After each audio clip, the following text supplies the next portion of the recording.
Sometimes, the day ends in silence. The house is tidy, the Bible is there on the table, but someone is missing to sit with. It's not a lack of faith, it's a lack of company. Many Christians over 65 love God, serve in church, pray every day, and yet feel a void that's hard to explain.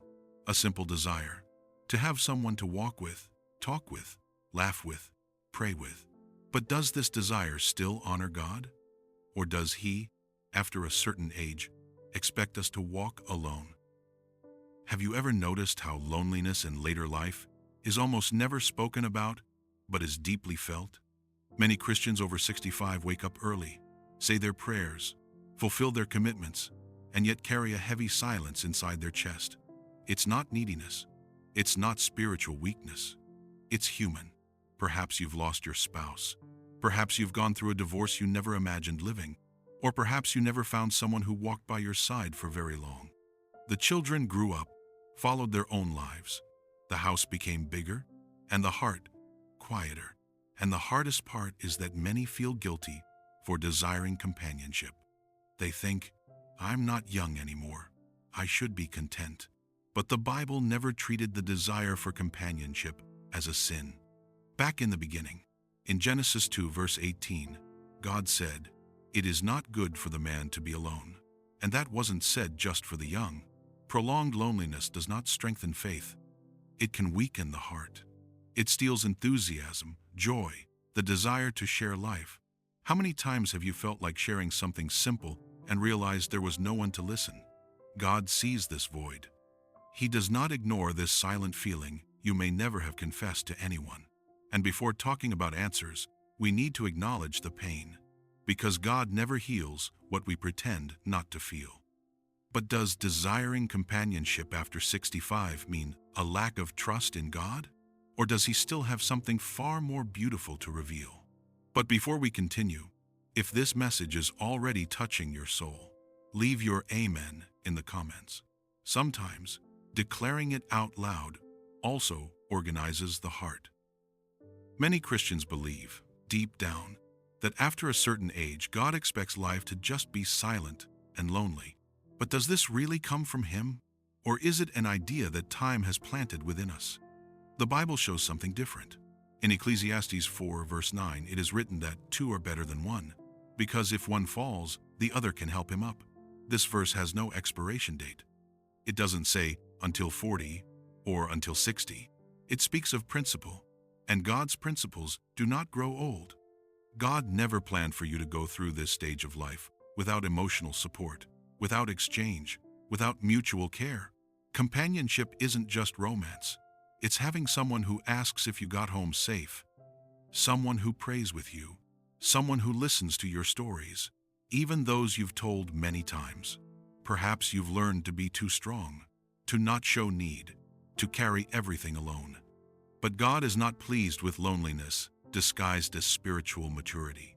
Desiring someone by your side does not diminish your faith. It may, in fact, be an invitation from God to live this stage with more purpose, more lightness, more presence.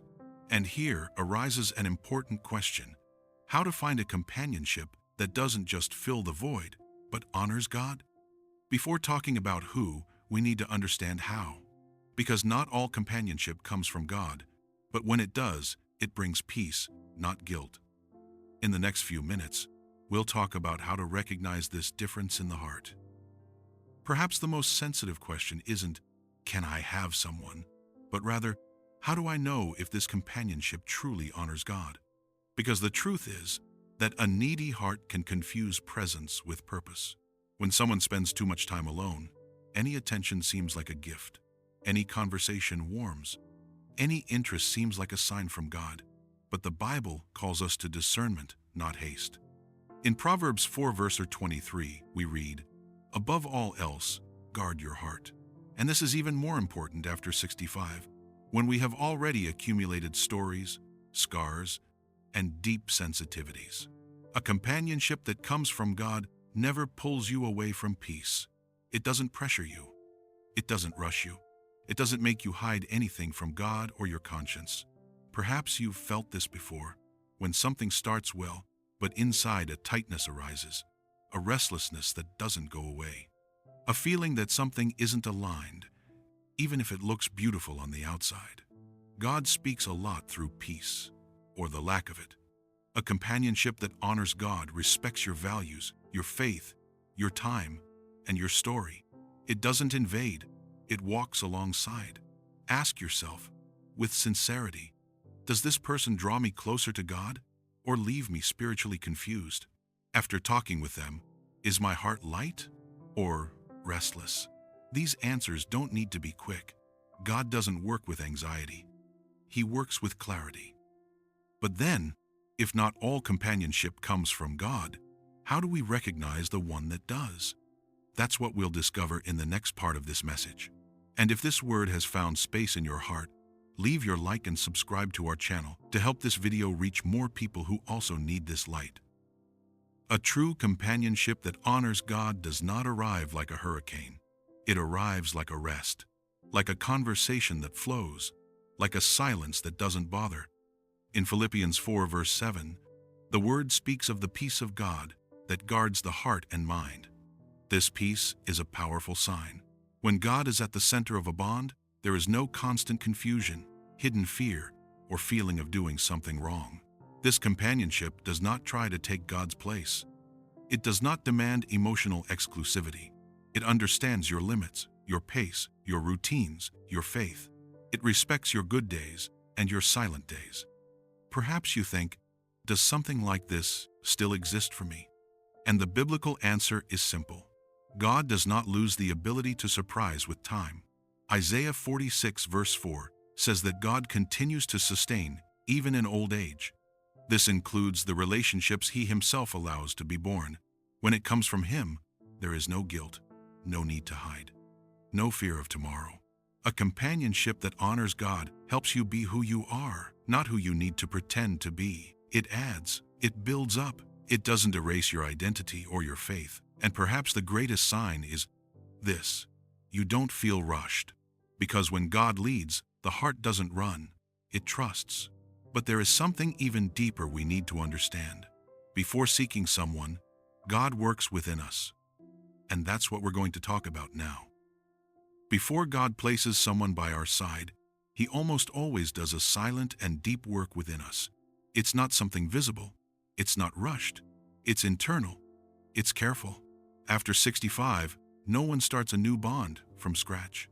We arrive with long stories, vivid memories, losses that left a longing, and also scars that still hurt when touched. Perhaps you have loved deeply and lost. Perhaps you have trusted and been disappointed.